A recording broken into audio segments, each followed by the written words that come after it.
I've never seen him light up like this. Want to bend and No fingerprints. No fingerprints on it.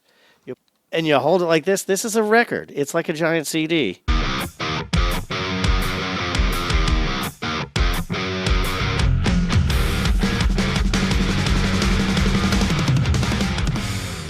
Hey, everybody. Welcome. My name's Kevin, and this is the Riffs and Rhythms Podcast. I'm Paul Robertson. What's up, Paul? Hey, man. So, it's we're reading our cue cards here. Hilarious bits. We'll figure that one out, I guess, eventually. But, yeah, before we jump in here, we had the last episode we talked about. We had the things that we're suffering, that I was suffering from. I'm having a meltdown. Can't remember to plug things in and get ready for the podcast. And we realized the Modelo wasn't cutting it. And the fact that we had no more Stoloch left. It was clear that we were behind the mark because of a lack of Stoloch. Yes. Well, hold that thought because... Yeah! There we go. Stoloch. Brand new bottle. This one was made in the future, too. It'll be made in 2 days on 7/24. There you go. We're catching up there. So we're gonna have to find out more. We don't know what the numbers represent, but it tastes good though. We do like Stoloch. Yes. And this is batch number 10 as well. So, and we may have drinking most of that batch 10, I think. Number 59. What was the last bottle we had? It's do we still have it lying around here? Probably because we're slobs. Well, I feel better already. We're complete now. So yes. So would you like to do the honors? I will do the honor there. So while I'm opening up the sucker there, so let's give her a little bit of your plugs there going on. What do you got here? And because I've got a little plug also before we start off. We're going to start off with plugs. Well, all right. I'll go ahead and since you insist. Thank you. All right. So there we go. So here we are. If you're watching this episode here. Don't forget, the Key West Rum Festival is coming up August 14th through the 18th, where else but Key West. And if you want to get tickets there, you can go to the Key West Fest, rumfest.com. And on the grand tasting, don't leave me alone there. I know you're getting all freaked out because I'm trying to peel the sticker off there. Jeez. You got to be specific about those websites. The Key West rumfest.com. Yeah. Sorry, I'm trying to do two things at once there. So sorry, guys. I am trying to multitask. That's what she said. I'm trying to multitask here, and he's judging me here. So, yes. But yeah, Key West Rum Fest. Go there.com, and you can save $10 off your grand VIP tasting tickets. Save $10 if you use promo code DRUM. So I do have a promo code that if you want to use, save you $10 off. I think the tickets for VIP are like $150. All right, so $10. That's not bad to knock off some savings there. So go check that out. We're going to be down there most of that week there. So stay tuned for a lot of hilarious bits that will definitely come from that. So I will miss you. I know you can't go. I know I wanted to be there, but I ended up with a show. He had to make money. The relentless touring schedule.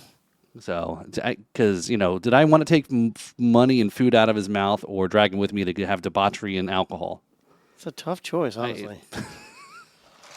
Well, definitely thanks again to House of Wine, Beer, and Spirits for replenishing our Stoloch whiskey there. This is really good stuff there, so definitely check it out there. Find it, ask for it by name.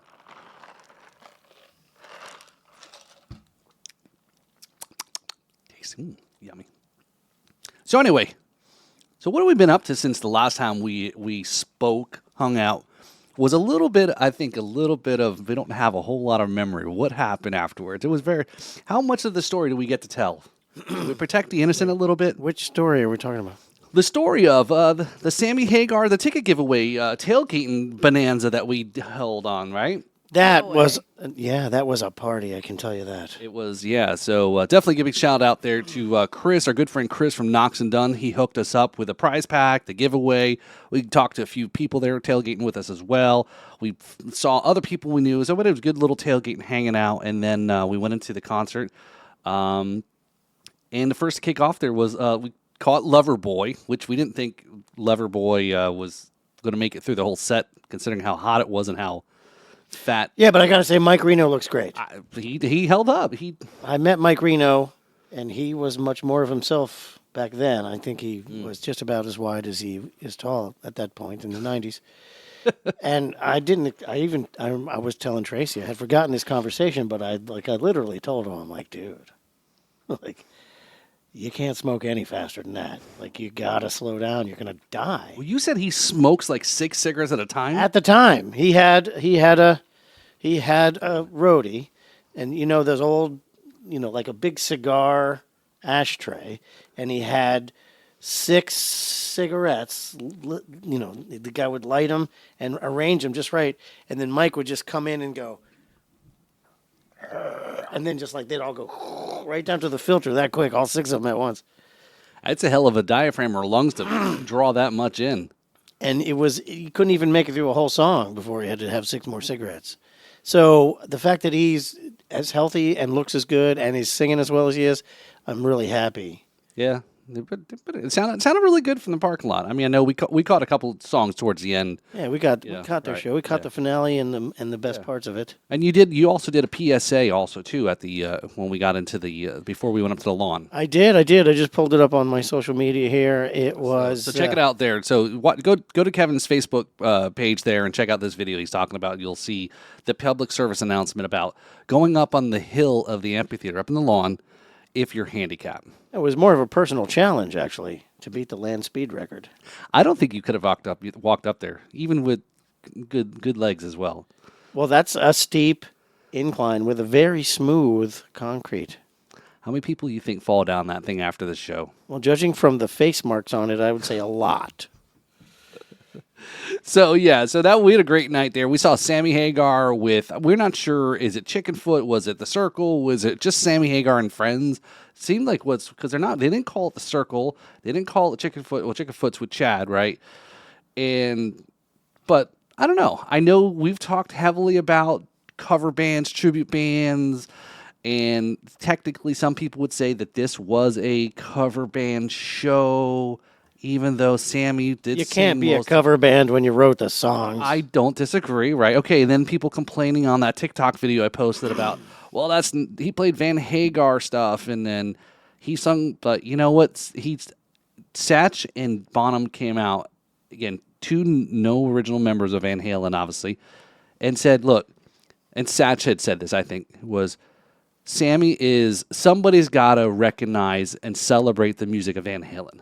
I think that's probably the best way to put it because he's right. Because David Lee Roth's not doing it. And David Roth can't do it right Eddie's now. not going to do it. Eddie's not going to do it. And Alex is kind of done with music, right? So is he really? What's going on with Alex? Supposedly there's a book coming out about Alex. So something's coming out soon about Alex Van Halen as a book or story or something like that. But there's still, I think, some bad blood between Alex and Sammy.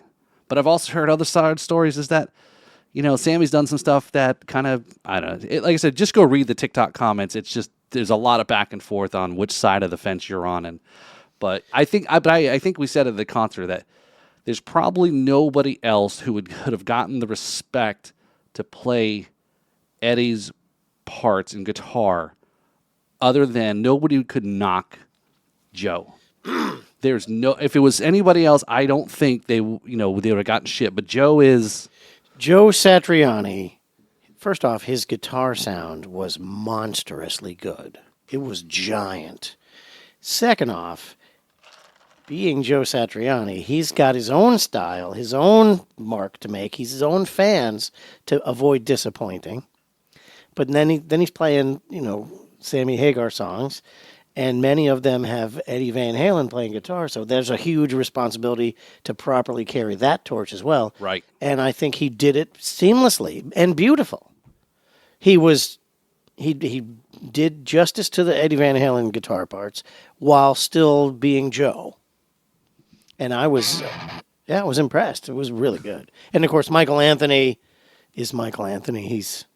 His bass playing and his voice are as quintessentially Van Halen as anyone else in the band. Yeah. So I think that's what it was. I think the video was "Is It Love?" And again, he sung that. I think the whole song. But yeah, very underrated. Michael Anthony. He's up there with underrated people like Ringo. Michael Anthony's definitely yeah. Yeah, I'm sure he's not affected by it. He's smiling all the way to the bank. Exactly. He's like, say whatever you want, motherfucker. So, but yeah, so we had a great night. Great hanging out with some fun, some friends of ours as well too. The rain held off typically in South Florida where it normally does in the summertime, but it held off. Hot as, you know what? I want to address this whole cover band attitude about Sammy Hagar.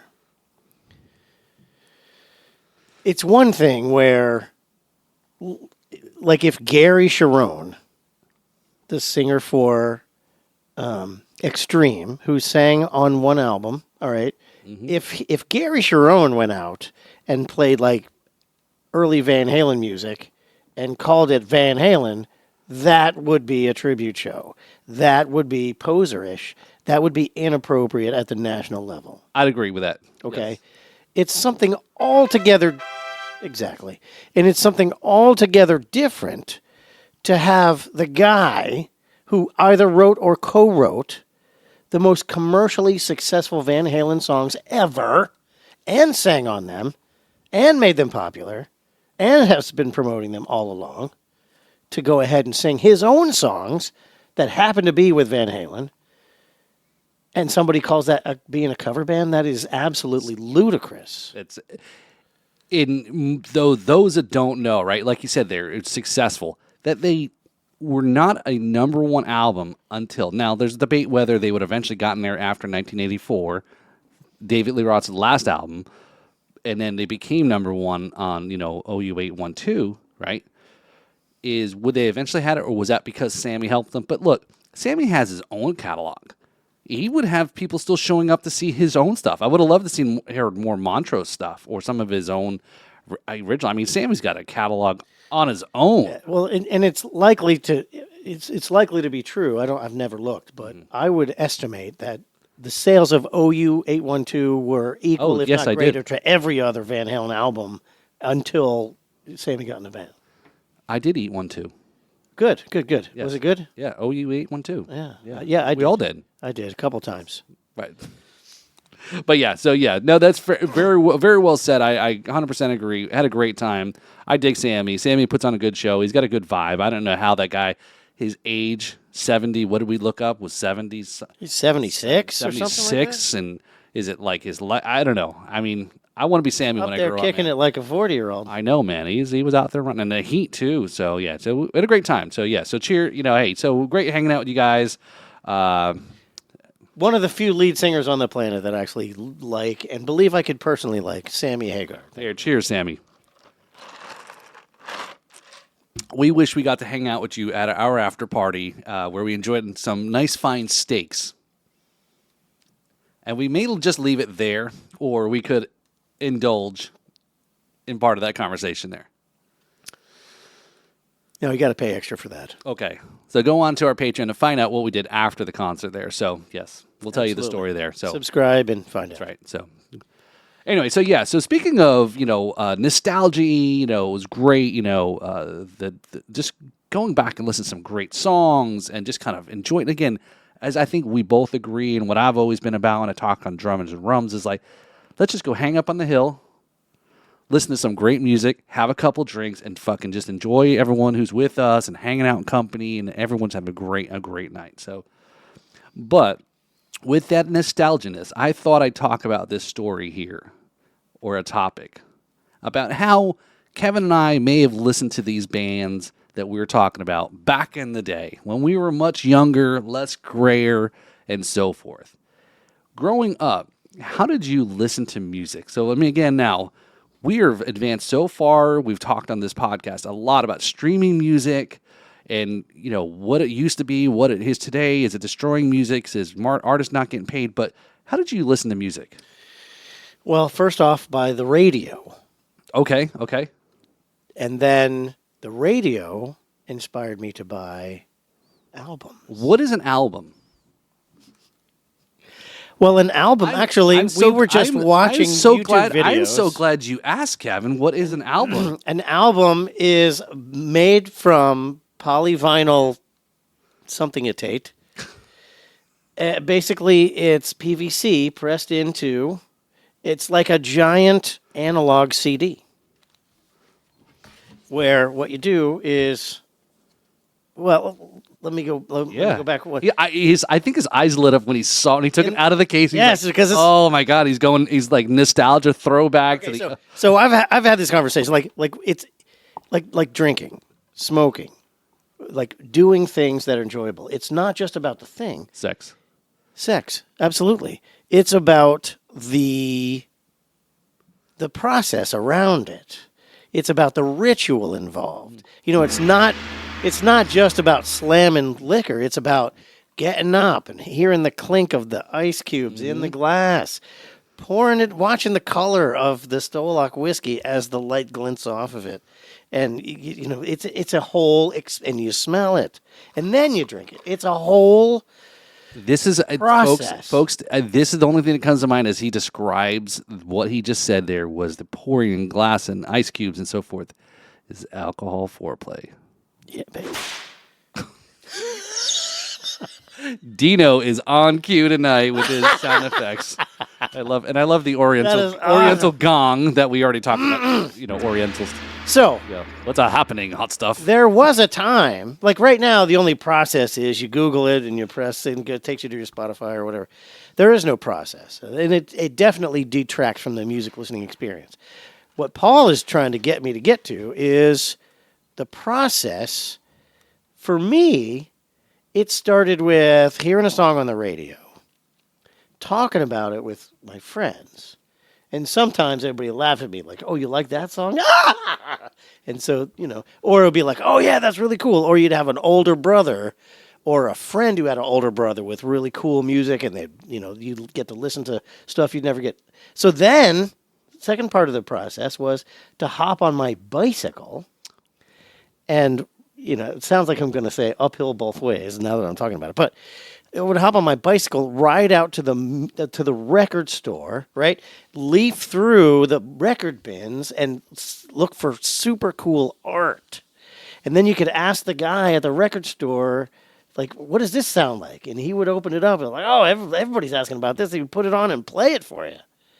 And then you'd be like, oh, that's super cool. Like, how much is that? And you'd buy it. Then you take it home. You open it up. You look at the artwork, and it would transport you to the world that this band and this music creates. You'd pull out of the outer sleeve, and you get the inner sleeve, and then very carefully, without touching any of the actual content. That's right. You don't want to bend any. No fingerprints. No fingerprints on it. You pull it out. Look at that Casablanca Records. And you hold it like this. This is a record. It's like a giant CD. I've never seen him light up like this. And I was a huge Kiss fan as a kid. So this is, and then you put it on, and then it spins, and you put the needle on, and it actually, there's dents and vibrations in here, and there's a pickup that moves like this, and it turns the grooves back into music, and you listen to it through the speakers, and it's a whole process. And part of the process was you'd listen to every song on the first side, sit around and talk about it, then you'd flip it over. And there'd be music on the other side. You put that on and listen to that, and then you talk about that. Like nowadays, I go to parties where the kids are at. They don't even, they get to their favorite line in the song, and then they switch it to another song. Like, I know I'm sounding like an ancient fogey, but that was the process. I think, what was really interesting, Kevin, is like if you listen to what always gets me is the Tom Petty song. God, I'm drawing a blank now on the song. It's one where he says at the end of the song, he goes, okay, for you CD listeners, just hang tight. And because those listening on cassette, they have to get up, open up, hit stop and eject and flip the tape over. So basically he was making fun of, it was at that transition period of technology was happening where he made a reference to, and I'm drawing a blank on the song. We'll try to remember it, but it's actually to your point about the talking about. But I think here, as you mentioned there, Kevin, right, is this is not original. I did pick this up. I've had this for probably quite some time. I didn't have this originally, but as Kevin described here, you open this up, and this is what you see, right? I mean, Kiss of all bands, the spectacle and everything, you put it in there. If you think of your kid, in the 70s, 80s, listening to the music and just looking at this and pyro and the stage show, and you're just kind of listening to this music and you're just imagining being there. That's why they did that whole movie, the Kiss movie. The kids were trying to go to the Detroit Rock City. The Phantom? No, Detroit Rock City. I know, that's the one I never saw. Okay, you'll like it. It's very nostalgic. But then this one happens to be a double album. So, So you've got 2 albums out of that, and yeah, the Kiss Alive stuff. Yeah, and at this point in my life, I'd never even been to a concert, so I'm seeing this Kiss stage production, and I'm like, wow, that's cool.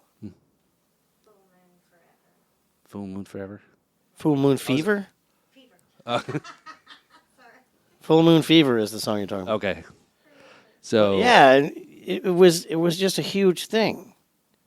It was much more of a tactile process than what goes on now. And again, if you'd have to, I know it's hard to see in the camera, but when you're looking at this cover of the Kiss Alive 2 album, right? Because it did 3. I don't think they did more than that, right? Or did they do a 4? I know they did a 3. I don't know. So we'll ask our off-air people to do a fact check for us. But when you look at that, it's like Kiss Alive 2, and then you see pictures of It's the 1978 that album came out. Well, Christian wasn't, or Dino wasn't even born yet, so not even close, right? 5 years. Okay.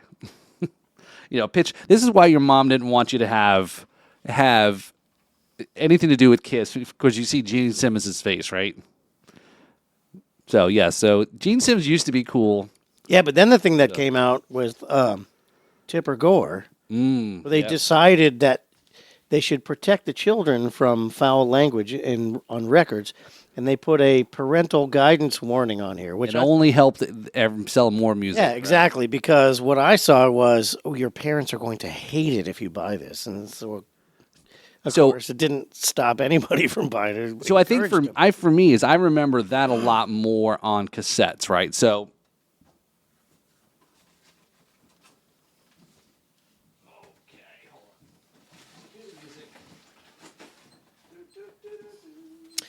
Yeah, absolutely. And when cassettes came out after albums. I wore this thing to the nub. This was my Walkman. Yes, I still have my Walkman from when I was in high school, so we're at least talking 30 years. I put new batteries in it. Look, it lit up. Oh, wow. Now, This thing actually functions. now Does it have hold a on. cassette in there? No, I tried. There is a cassette in there, but I didn't hear the motors moving. So I'd be one of those interesting. You open it up and see if you can actually get it to work again. But this was high tech, kids, and It was revolutionary. it was because I They can called it a Walkman because you could actually walk around with your put stereo. in your denim jacket and you had your headphones on, and Back in those days, a stereo system was like the size of a mini fridge. and here all the buttons, you have presets. You listen to the radio. There's a radio. You listen to AM, FM, and then the tape. Ooh, that was the deluxe Walkman. Oh yeah, I know. The one I had didn't have radio in it, just tape. And look, I didn't even have to take the tape out because I had a little green button that did a flip over here to do the other side. Now, what was super cool was because it actually then would play the other side without taking it out. I had dropped it one time, and whatever happened to it, it actually turned into devil music.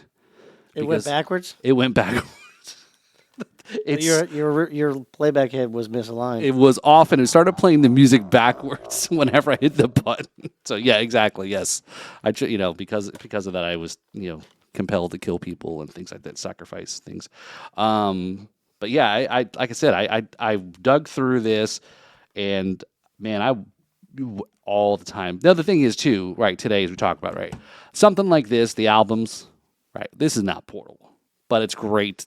Probably, and people still say the best quality of sound that comes from anything recorded. It is debatably, yes. Right. And according to scientists, it's no different, but it is definitely very different sounding. So then you go to cassettes. Now, of course, we're going to skip over 8-track because 8-track was still a more based for vehicle, right? And at home, maybe. It was less there were home 8-track players, but it wasn't popular for very long. It didn't take. But again, everyone kind of remembers the 8-track era. And then cassette car came out in the cars, and then you get the Walkmans, you get these different versions, and then, carrying tapes, right? So that would be the one thing. You're always carrying your favorite couple, 3 tapes that you would always listen to when you're in high school or you're listening to your music. So yeah, so the people complain about today, so parents or people that have kids today, you all had music. You didn't have an iPhone maybe, but you were at least carrying around something in your pocket that was distracting. I mean, nothing compared to an iPhone today, Yeah, but still. These advances in technology are supposed to be like make things better, and in many ways they do. But in many ways they don't, because the process around listening to music has been lost. Like many people argue that since the information boom of the internet, finding facts about anything is harder than it's ever been. So here's the tape that I put in there for you tonight. Oh, the best of the Doors. That's a great. Serious 60s music right there. Yeah. A I cassette. couldn't find my 2 Live Crew tape. I do have a 2 Live Crew Do you really? with the explicit lyric on it. Ooh, very good explicit lyric warning. So we went through that, for a good part of the 80s and then probably later 80s. And then all of a sudden, I remember the first time Christmas in the late 80s, early 90s, we've got a home stereo that actually had the compact disc, right? So now that's changing everything, right? So Yeah, people unloaded all their albums and repurchased them in compact discs. The Discman. We went from Walkman to Discman. so Look at the dust on this. that's authentic dust. This looks like some archaeologists' brush marks on here too. So again, Discman, open up, play, put batteries in, carry it around. Put your disc in it. I put my disc in it. Okay, Yes, you just wanted me to say that. I did. And again, too, great little, player, different, So there, there's a couple things here, and then, well, lastly, Oh, and I want to say when part of the argument about CDs not sounding as good as records was back then, the mastering process, the digital conversion units were lower quality than they are now.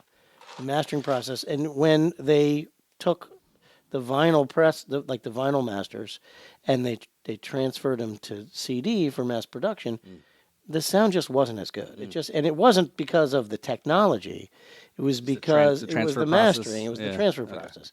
It was far thinner sounding back then, but that was the early '80s, mid '80s. well, it almost seems like, when we were kids and we a friend of ours has a cassette tape that we didn't have and we bought. It's kind of like the same thing happened with CDs, right? You burn CDs or copy tapes. You weren't supposed to copy, tapes, and if you had a dual disc. Do you ever have a dual disc or a dual tape deck? Dual tape deck. You could High-speed record dubbing, from. yeah. You could record from one cassette to another. You Right. could do it at double speed.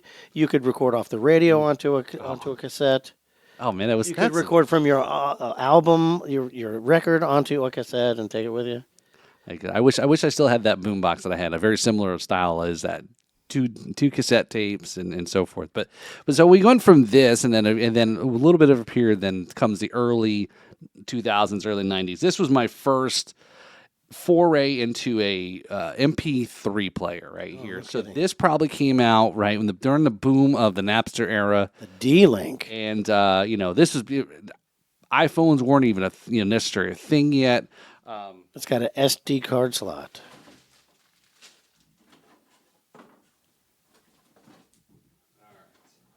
I don't know if I've ever heard of a D-Link. Yeah, it's just they're just a company that makes like battery or storage or I think it was the iPod. Well, right. I didn't It was the have big pioneer. I didn't have an iPod. Didn't bring my like one of the very first iPods. Right. So again, folks, you kids, mostly probably are older that are listening, watching us. There was things before that. There was a separate device. And I think Christian, they still make, or sorry, Dino, whatever we're going by tonight, or what? They still making iPods? I have seen a few, just not the same that they used to be. But I remember, like, I used to also have like an old disc Walkman and the uncomfortable headsets with like the freaking The foamy, yeah, the metal, like the little one that had like that weird curl and it hurt right here every time. It's like I need to take these off. Yep. So yes, I don't know if they may. Yeah, so they may probably still do.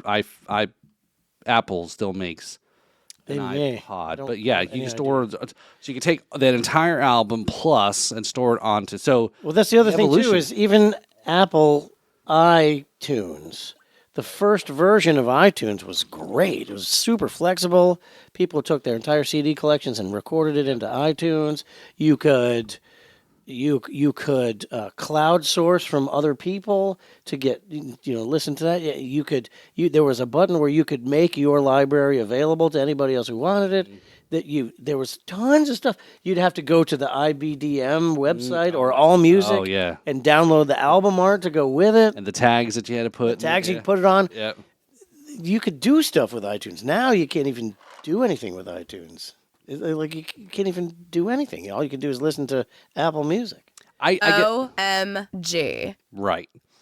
And I kind of feel sometimes a little bad that because of how simple music is. Like, and we've talked about like a lot of the guests we've had on the show, how technology, Spotify, streaming is like where does it put itself? But sometimes as a listener, yeah, it is very convenient. I got in a car the other day, and whatever my iPhone was plugged in, the music that was playing, my playlist or whatever was saved, because now I do subscribe to Apple's music subscription, right? And it was like 2 songs back to back, not even related to each other, nowhere near. But I'm like, yeah, this is great. Again, it just fit my genre, or not my genre, but my style of music. What's in my playlist, and I have a very wide variety of the playlist music styles. And stuff. Yeah, so the algorithms have gotten really good at predicting what you'd like. Right. Like the first one that was really good at that was Pandora. Yeah, whatever. I mean, they're still out there. Pandora's still out there. there, but you could just put one song in, and then Pandora's algorithm would. You could play songs days on end, and they were all in the same wheelhouse as that one song. And now that most of them are really good at that, but it's for music discovery. It's definitely a plus. Let me see what I may have recently played here. I'm just trying to look to see. I don't want to kind of derail us too much, but I got in the car yesterday morning to go to work, Monday morning, and what comes on is Kix. Light My Fire. No kidding. I was like, yeah, again, that is they existed. Well, no, well, I don't have no idea what's going on with them. Good band. Great band. I mean, it was a CD from like the late 80s, early 90s, but it was under that Blow My Fuse, I think, CD, but that was a great album. Just the sound of it, the recording of it, and then I don't remember now whatever the next song was. Oh, it was like an 80s R&B song.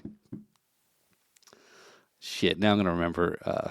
I'll try to remember the song, but it was like it totally swung in a different direction. And then third song after that was "Youth Gone Wild" by Skid Row. So again, oh wow, that's kind of where my genre of certain things is. So I'll try to remember what the R&B song was. But anyway, so these are again. I thought it was just kind of a little interesting. Kind of do walk down some memory lane here with our what Kevin and I used to listen to and kind of those that aren't familiar with some of these technologies that exist, everything from basically this device to things like this, where it was a hell of a lot harder to, you got a little SD card, right? It's, that's a whole shocking thing that it was an SD card at the time, right?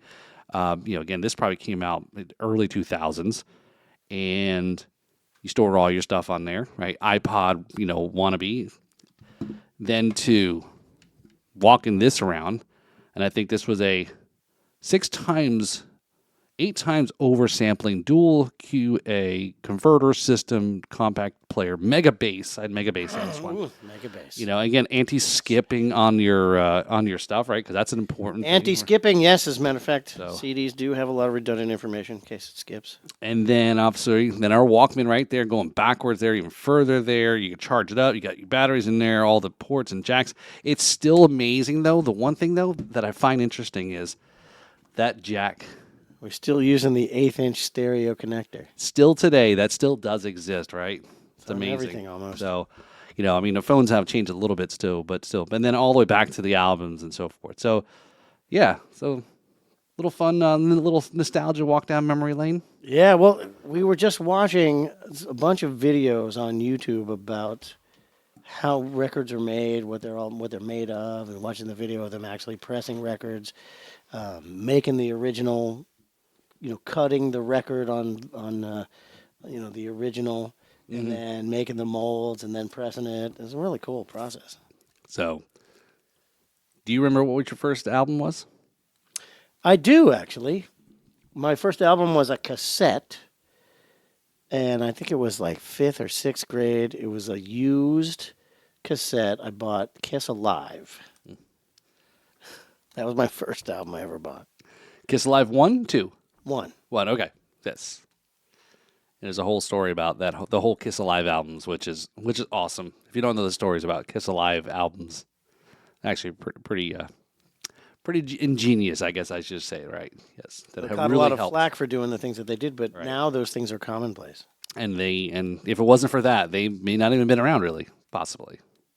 Oh, that's an aspect of the story I wasn't familiar with. Well, their first 3 albums came out in 18 months, and then Kiss Alive came out. It was maybe 2 or 2.5 years after they released their first album. But I think what the story was from Kiss Alive, the first one was everyone was like, it was one of those like, these are guys, you have to see these guys live. They were a live band, right? The songs maybe weren't translating so much initially. So Kiss Alive, they had this Julian's idea was to put out a live album that wasn't really a live album, but they called it a live album. They put in fake crowd roar. Well, it was a live album, but they replaced a lot of parts. They put in extra crowd noise. They had studio musicians come in and do stuff, and it was authentic to what they do To an extent, right, yeah. And it sounds, totally convincing. It was live, but it wasn't a single night. It was multiple shows. There was studio stuff put in there, and so yeah, they caught a lot of flack for that. But nowadays, those things are commonplace. Yeah, it's true, yeah. So yeah, it definitely got some. There was some noise about that whole thing. Yep, It for was sure. Eddie Kramer that was the live. He was the engineer for that. Oh, really? Yeah, Okay. and they recorded, I don't know, maybe 4 or 6 nights, and they took the best takes of all the songs, and then they doctored them up from there. Here it is. Kiss enlist today. Kiss Army. Send $5 cash, check, or money order to Kiss Army Headquarters, Department A1, 6400 Varial Avenue, Woodland Hills, California. So I'm sure today the Kiss, you probably could still send your money to be part of Kiss Army. Did we talk about this? Did you sign up to be part of the Kiss Army? I don't think I ever did. No. I wasn't going to mail my $5 to California and hope for the best. He was too busy trying to get the stuff off the cereal boxes by cutting out the UPCs. It's sending his money order to for sea monkeys or something. Yeah, sea monkeys. I bought some sea monkeys, but they died. So anyway, so I think that's a kind of an interesting evolution of again the history of something. Who knows what's going to happen next, right? It's for going back to streaming. vinyl. Vinyl. Vinyl sales are outperforming CD sales at this point. That's And it's been a slow rise, vinyl. Of course, most people who buy music never even buy it. Yeah. They just listen to it. They subscribe to it. So those who do buy music, more people actually use the vinyl medium than the CD medium. that's interesting. Yeah. Yeah, and it's a trend that's going to continue. So, but every trend goes back, then the next thing happens. What could the next thing? I don't know what. I don't know. The thing that we were watching, whoever it was said that this is the first time that a recording medium has ever had a resurgence. Really? Because who's going to go back to 8-tracks? No. No, I wouldn't even venture right. Is this? I don't think even these two, as great as they were at the time, the portability, right? You can buy these 25 of them for $1 on eBay, I think. So these things here, the Walkman, right, and your Discman, you're probably, again, when I was growing up in high school, long hair, anyone who was carrying these around were not getting laid because they didn't have a car. Because if they had a car, they wouldn't need a Walkman to actually play and listen to music in the car. So. Yeah, but if you got this long before you had a car, you're still cool. I guess that's possible. So I was just trying to let people feel bad about me. That It's not going to work. okay. So send your, for those that are sad that I was a lonely high school kid with long hair, send your panties to the. There you go. Please don't. Somebody just got trucked. Oh, okay. So, all right. So I think we covered some of our hilarious. We talked about what we've been up to at the concert and so forth, and then we have to make sure you check out the Patreon about our little story post-concert from the Sammy Hagar concert. There is something that something coming up that I'd like to promote. Sure. That and it's going to become the topic for our next show. Ooh. It's where can you find a decent independent act in Florida that's got music out that wants to do a show. expecting that there was going to be tons of them that wanted gigs, I started something called the Rising Star Series. Oh, okay. Super cool. Whoa. It's going to be a monthly event in Arcadia, Florida, at the historic Heard Opera House. And I'm the headline act for the first show, of course. Because you're a rising star. It's my concert series. So, but then the next one, the second month, I'm having trouble getting a band that wants to come and play. So if I'm going to do a shout out right now. If you are a Florida band that is an unsigned independent artist that has its own original music already out in any form, contact us. And we would like to work on making you a part of our concert series. What type of music? Let me ask there. Well, let's rock. Rock. Okay. All right. So let's go there. Rock. What level of rock? What level? Like, rock is a very wide spectrum of rock. Exactly. Okay. And I'm not going to limit it too much. Okay. So again, maybe, and these guys may be part of our other thing. I know who you're going to say. Okay. Definitely already thought of them. I'm not going to tease you. You guys got to figure this shit They out have for a color in their yourself. name. That's very true, right? The Purple People Eaters. No, it's They not. might actually be, Yeah, they'll be down. I'm going to give them a call. Okay. Yeah. But, yeah, that's what we're doing. Okay. So, any special website? How do people check this out, or how do they reach out though? To You've got to go to the Riffs and Rhythms. What do we have? We have a, we have a page. website. We have a website, All right, riffsandrhythms.com. something like that. Go to Instagram and look up Riffs and Rhythms. Hashtag Riffs and Rhythms. Whatever, find us. And, of course, it's a whole brand new thing. I don't have a lot of online infrastructure for it yet, but I have made a poster. Okay, there we go. Yeah, we can figure this out. Yeah. And the first show is in October. Second show is the 30th of November. Okay. We need a band for the 30th. I believe I've got a warm-up act. So the procedure is going to be like an acoustic warm-up act and a band. Okay. And this place, the Heard Opera House, the historic Heard Opera House. So Arcadia, Florida is like the epicenter of antiquing. Oh, Like literally it's this old Florida. This for neighborhood sure. Yeah. looks like if there was Willows. such a thing as Antique World at Disneyland, this would be it. It looks like it was manufactured to look that cool. It is. I guess because we live on the East Coast, I don't know. It is such a slower pace when you go to like the middle of the state there, like through Arcadia. It's a different, but it's like it's so cool. That's kind of how part of old Florida is, right? And So you this know is- because you're old and you were born here. So this is such an old downtown area that the highway, the main road actually bypasses it.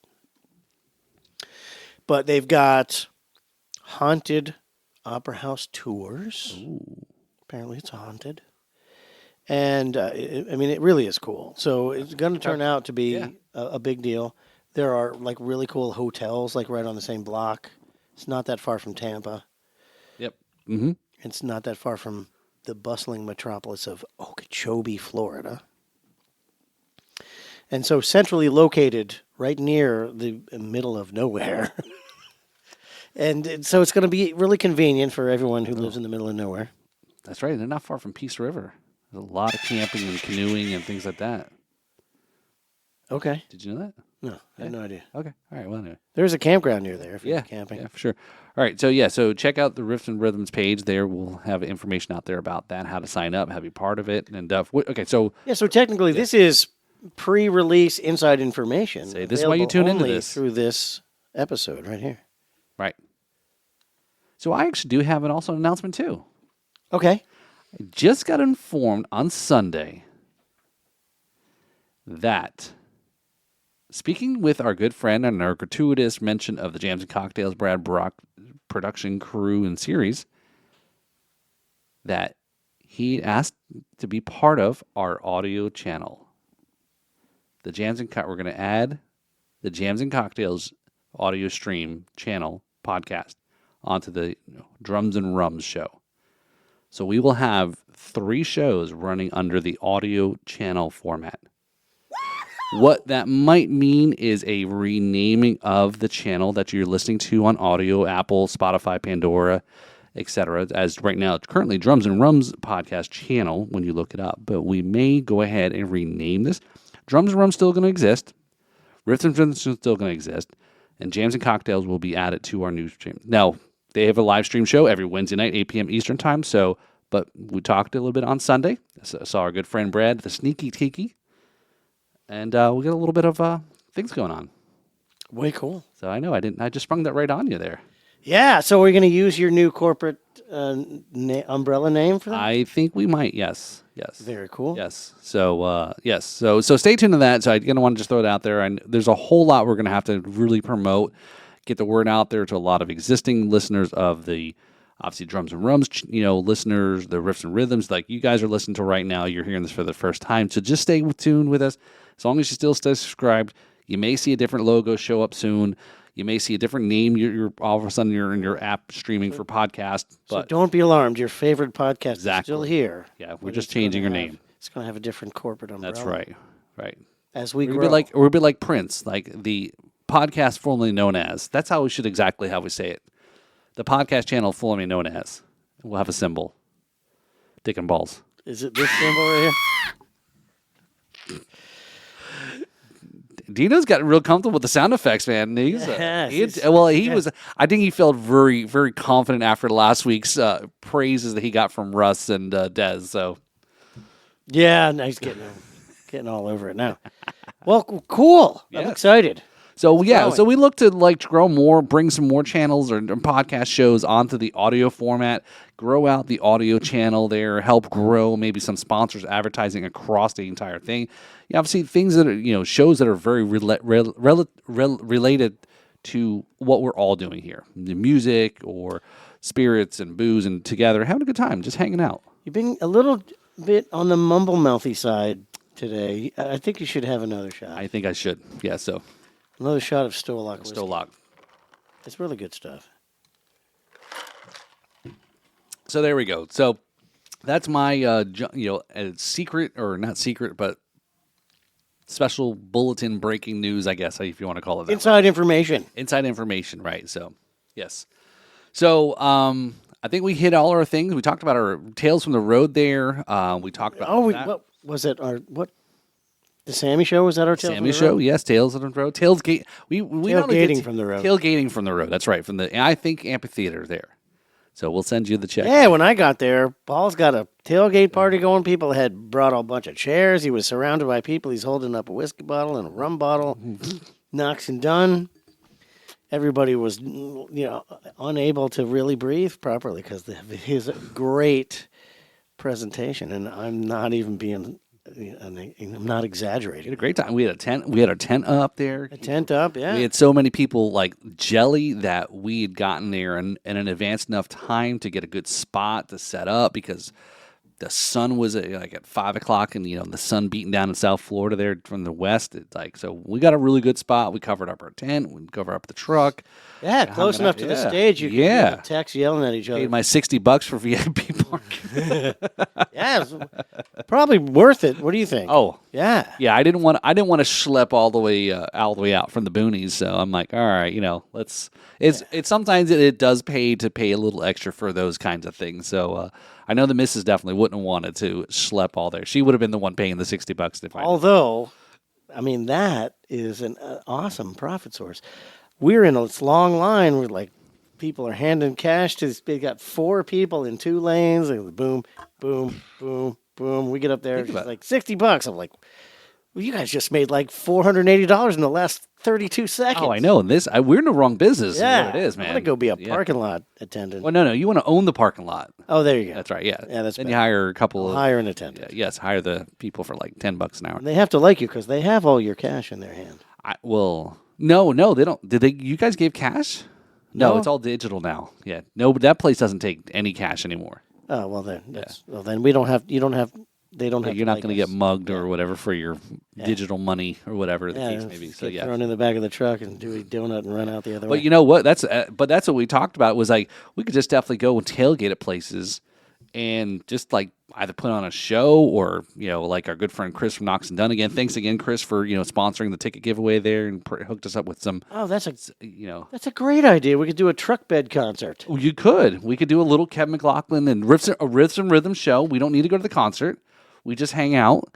And then after we're done and people start going in, then we can go start our after party early at the place that you have to find out on Patreon where we went. Oh, we could go there during the concert and then come back on the out and do another tailgate. Exactly, show. right. Yeah, for people hanging out in the parking lot, right? I really like that idea. Sell merch, right? Give away free booze. We'll hook up with, maybe Stoloch or Knox and Dunn or whoever may be to kind of give out some booze. There you go. So that sounds like a plan. We will go to work. We're going to work on it here. So, all right. Well, anyway, so I think that was our Tales on the Road there. So I don't think we have an MVP. Do we have an MVP of the week there? We didn't mention one. Do we have one? I'm not quite prepared for that. All right, so do it next week. Yeah. So anyway, all right, you know what? Well, I'm gonna give this music shout out because we just talked about him there. So I'm gonna give our House of Wine, Beer, and Spirits MVP of the week there to Chris Hall from Knox and Dunn there. So thank you, Chris, for hooking us up there, for helping us out. Again, I know Chris is super into music as well. He might be interested in with this Arcadia thing. So we can talk a little bit more about that. So there might be something. They got a beer only license, so. Oh shit! All right. We'll have to figure out. All right, we'll figure it out then. So Chris Hall, Knox and Dunn, thanks again for supporting us in our ticket giveaway there. Congrats again to Mike Dorr. He won our tickets there for the giveaway. So we had a great time. So Sunshine had too good of a time, and then I had Sunday, and then I had to fly out to California, and I was exhausted. Anyway, so anything to kind of shameless plug wrap up here before we get going here? We got Elsie. I know you mentioned the Arcadia thing, Riffs and Rhythm Fest. We have a lot that we still have to plan and talk about that. Yeah, R&R Fest has got a lot of details to work out, but that'll be November 23rd. Yes, thank you. At Hope Sound Farmers Market there, I-95 and Bridge Road there. So I think it's gonna be a great time of the year. November, it's gonna be nice and cool. The weather's gonna be great. We're looking to have some original music there. We've got a couple bands already kind of had committed to being part of it. We're still working on some details, so more to come on that. I think I'm really looking forward to this. Yes, we've got full nude servers and a seminar on false advertising. Yes.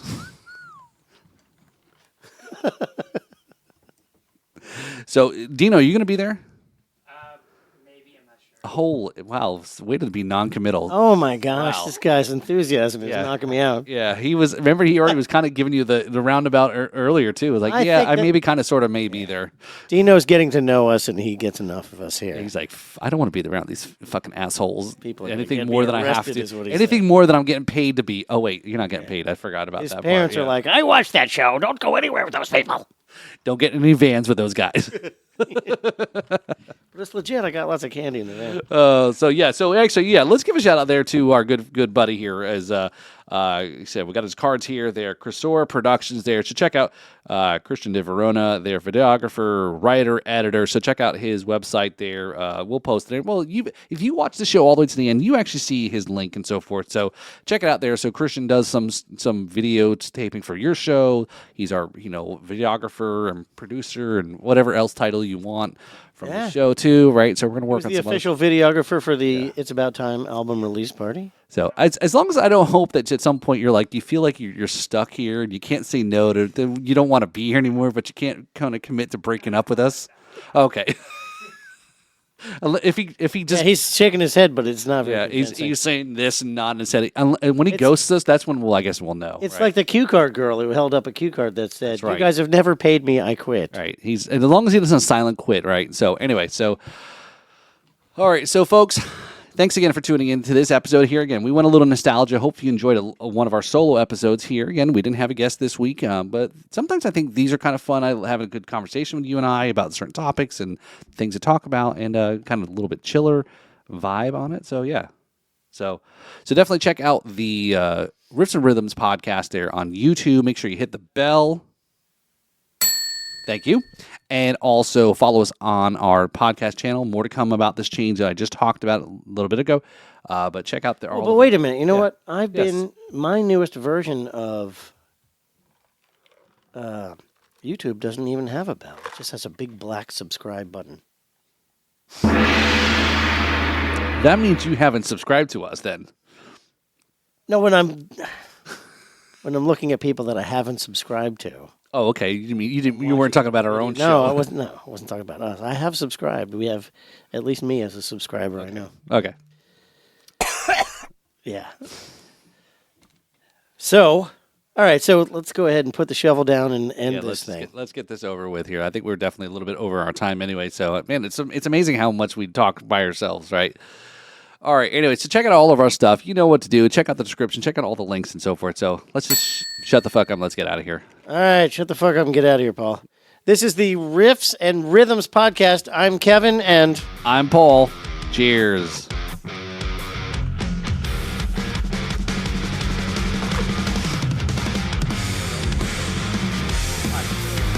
Let's never stop this before. Yeah. There's nothing to talk about.